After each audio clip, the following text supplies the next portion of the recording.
السلام عليكم، انا معاكم رحاب الخولي. النهارده هعمل معاكم وصفه السينابون. يلا بينا نحضر العجينه مع بعض. المقادير اللي هنحتاجها دقيق، زبده، ولبن، سكر، بيضه، كوبايه زبادي، وفانيليا، ومعايا كيس كريم شانتيه، وكيس بيكنج باودر، وكيس خميره جافه، وكيس لبن باودر.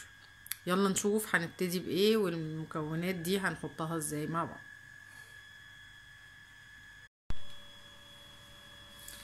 انا جبت هنا العجان. طبعا لو مفيش عجان بنعجنها عادي على ايدينا. اول حاجه هحط الزبده هحط حوالي نص كوبايه من الزبده، مش سايحه بس تكون مش ساقعه برضو، يعني بدرجه حراره الغرفه. انا بعاير الزبده دلوقتي، هحطها حالا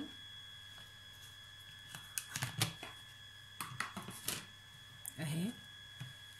هنا عندي الكوبايات بتاعه المعيار دي، هحط نص كوبايه الزبده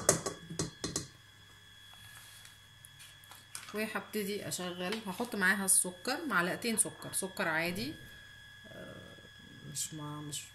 مش بودر ولا حاجه، معلقتين كبار سكر والزبده، وهشغل العجان.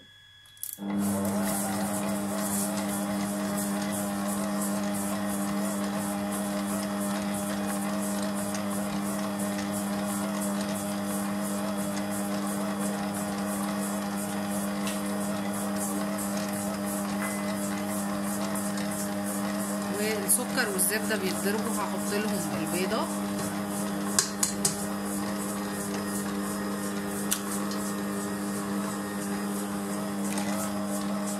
هحط الحاجات السايله، وبعدين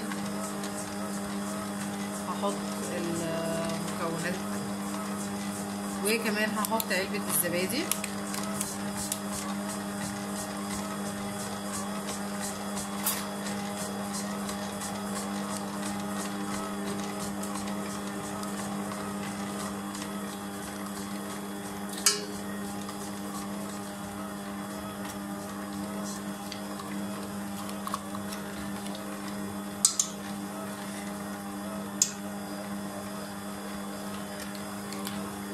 ابتدى الخليط كله يمتزج مع بعضيه. هحط حبة فانيليا،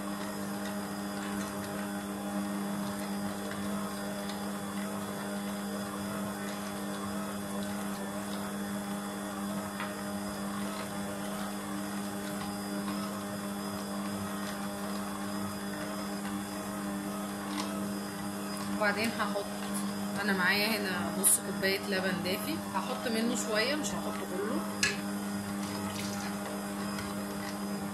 حطيت حوالي ربع كوبايه،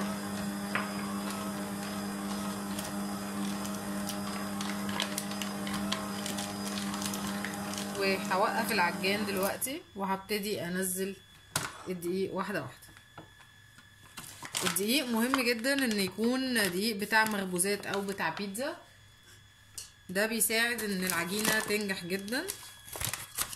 هحط دلوقتي الدقيق وهحط معاه بقيه المكونات الجافه اللي هي الكريم شانتيه والخميره والبيكنج باودر واللبن البودر. انا بعاير دلوقتي الدقيق. انا الدقيق اللي معايا دقيق بيتزا اهي، دي اول كوبايه من الدقيق. احنا هنحط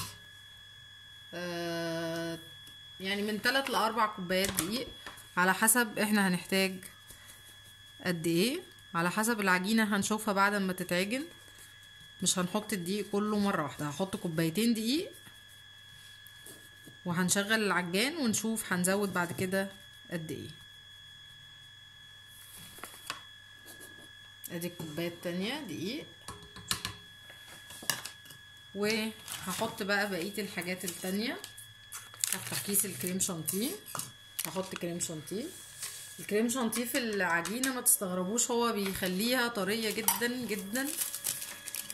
بتبقى هشة حتى لما بتبات ما بتبانش انها بايته وبتبقى حلوه. وهحط كيس الخميره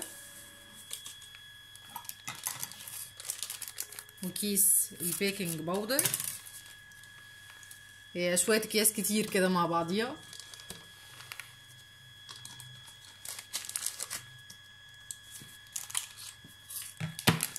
وكمان الكيس بتاع اللبن البودر الصغير ده برضو بيطري العجينه جدا. هرجع دلوقتي اشغل العجان تاني، هنعجنها شويه. هنا بعد العجينه ما لمت على بعضها اهي، بس طبعا انا لسه ما زودتش بقيه اللبن وبقيه معيار الدقيق، انا حاطه كوبايتين بس دقيق ونص مقدار اللبن. دلوقتي هكمل بقيه اللبن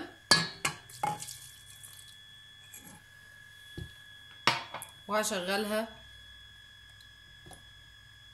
وهزود الدقيق وهي شغاله. دي كده الكوبايه الثالثه من الدقيق.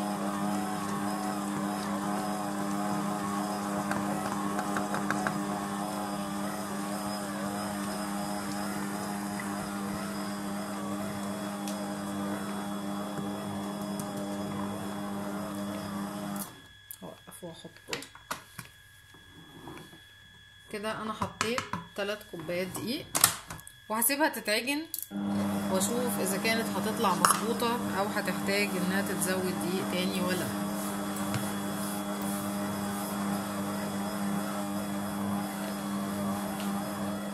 هسيبها تتعجن شويه وارجع لكم. هنا خلاص العجينه خلصت، انا محتاجتش ان انا ازودها اي حاجه تانية. بعد ما زودت الكوبايه الثالثه من اللبن سبتها بس تتعجن شويه وخلاص.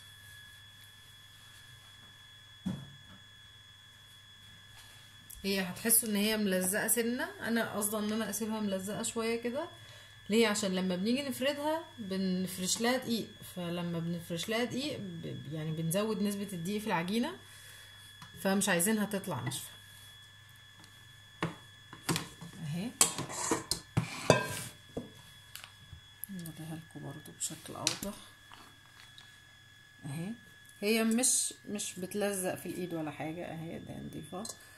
هي بس طريه يعني ستيكي سنه بس.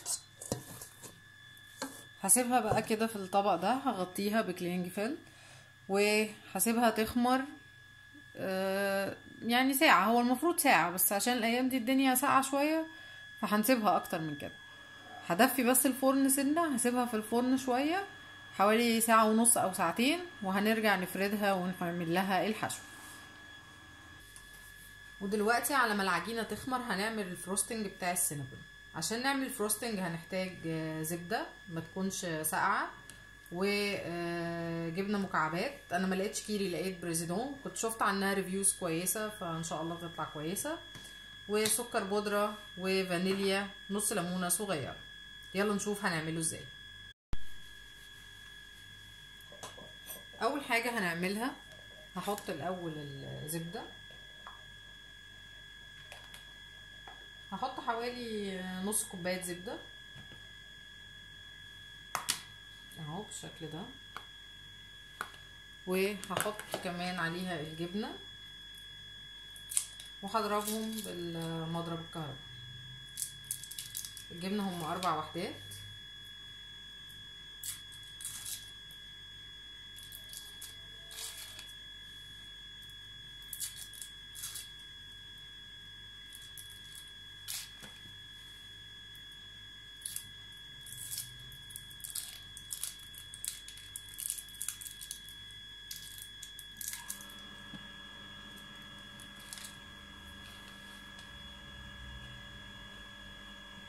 نجيب المضرب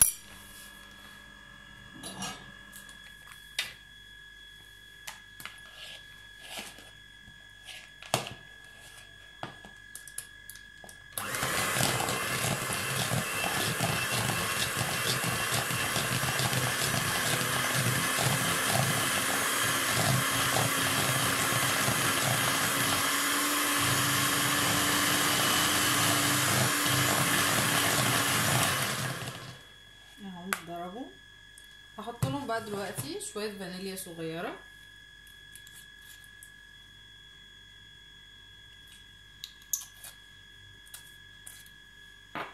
وهحط نص الليمونه،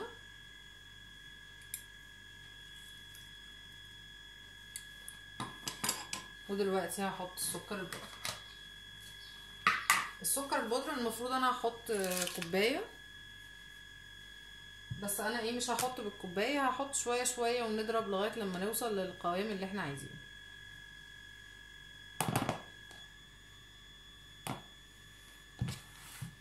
حبه حبه كده لغايه لما نوصل للقوام الفريش.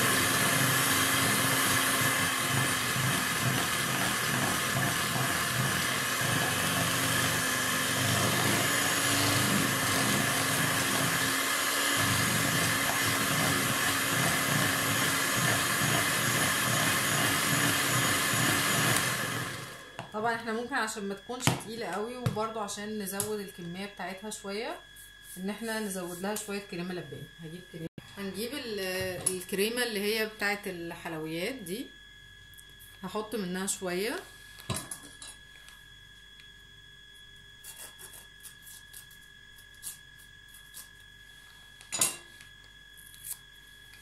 هحط حبه على الفروستنج،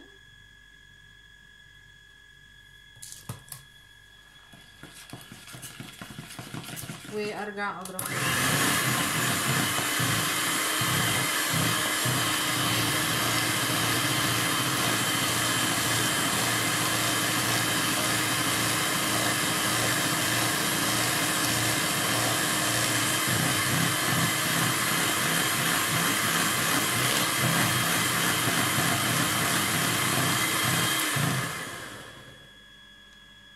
بكده يبقى الفروستنج بتاع السينابون جاهز.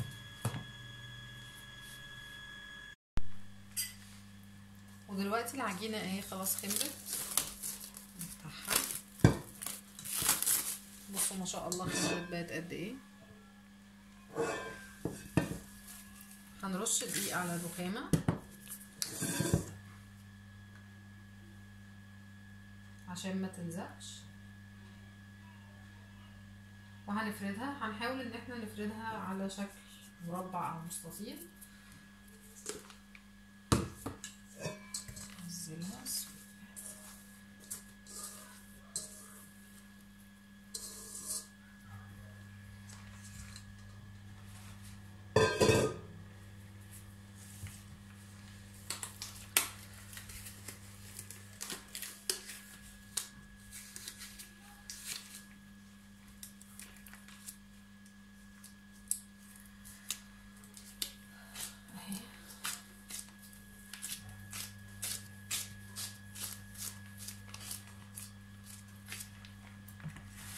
معايا هنا زبدة سايحة، مش سايحة يعني، حطيتها بس في الميكرويف 10 ثواني.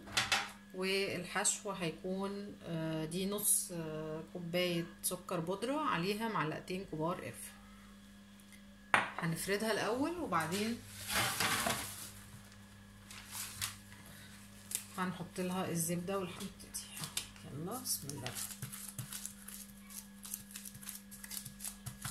كده اتفردت. هجيب بقى الزبدة وهمسحها كده بالزبدة.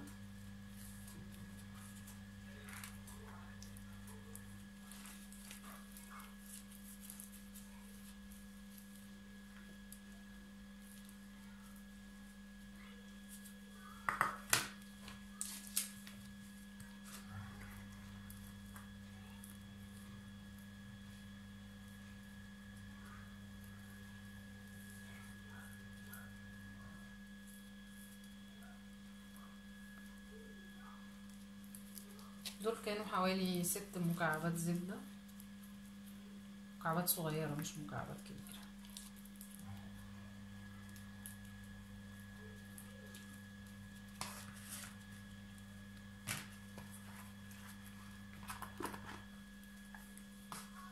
كده انا حطيت الزبدة كلها.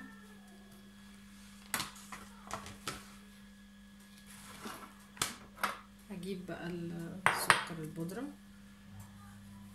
السكر لازم يكون سكر بودرة. لو حطينا سكر عادي ما بيطلعش حلو، هتلاقيه بيقرمش كده في الاكل ومش بيطلع حلو. ومش لازم ابدا سكر بني، يعني انا جربت بسكر ابيض وبسكر بني ما حسيتش باي فرق. اللي بيفرق ان هو يكون سكر بودرة مش سكر عادي. هحطها كده،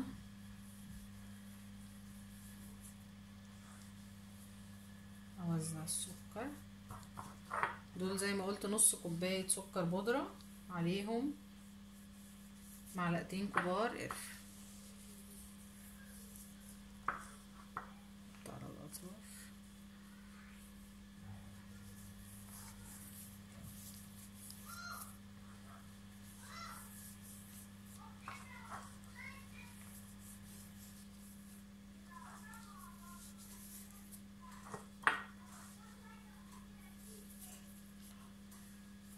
تساوي كده. شوف لو في جزء ما تحطش عليه نحط عليه.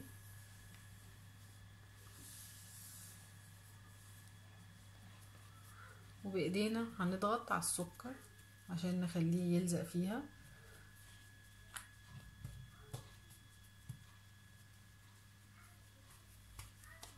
اهو كده.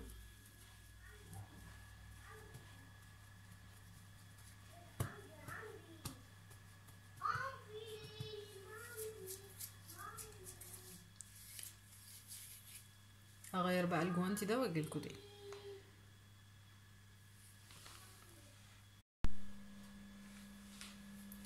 دلوقتي بعد ما حطينا عليها السكر هنلفها.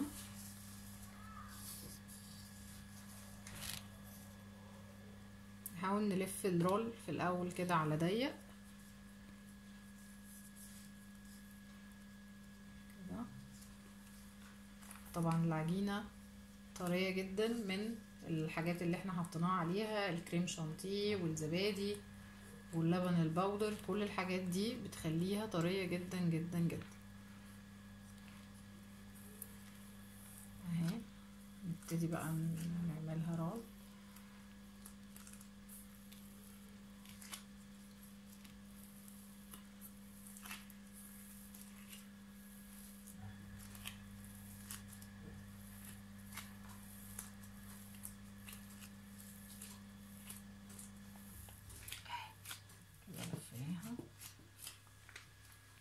هنبتدي نقطعها. انا جايبه هنا صينيه اهي وحطيت فيها ورق زبده. هقطعها.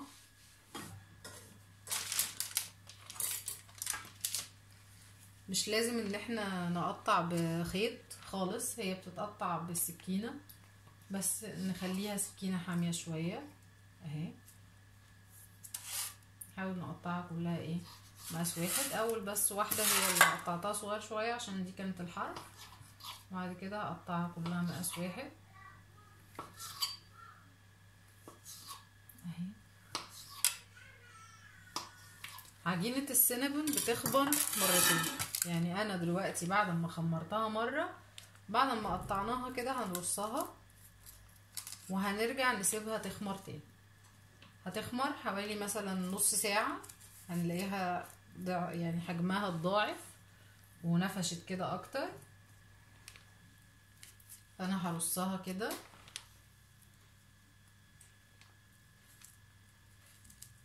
اهي.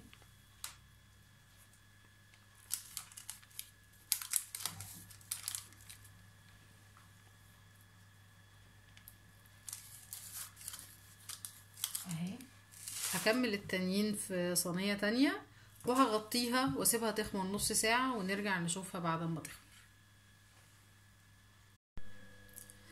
دلوقتي هنطلع بقى السينابون من الفرن. هي كده قعدت بالظبط ربع ساعة في الفرن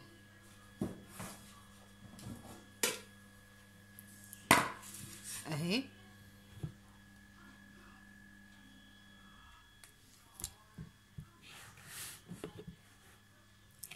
هنحط عليها بقى الفروستنج.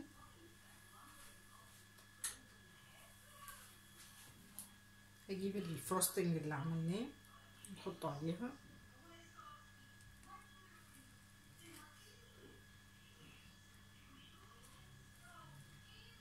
لو انا ما كنتش زودت الفروستنج ده الكريمه اللباني كان هيبقى تخين.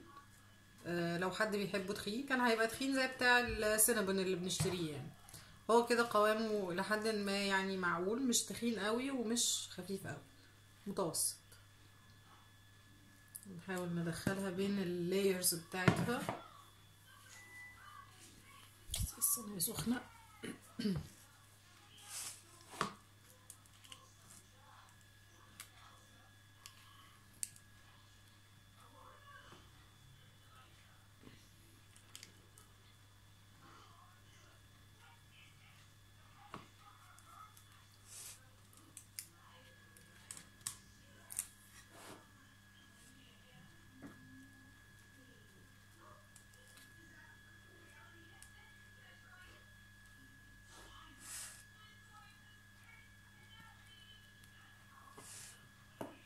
اهي زي ما انتم شايفين كده. هطلع بقى كام واحدة في طبق وهزوقهم واصورهم لكم. وده اهو الشكل النهائي ليها بعد ما حطيت على واحدة عين جمل وكراميل وواحدة شوكليت وواحدة الفروستنج سادة. ودي كانت الوصفة بتاعتي النهاردة، وصفة السينابون. يا ريت لو عجبتكم تعملوا لي لايك وشير وسبسكرايب على القناة بتاعتي روبي كيتشن.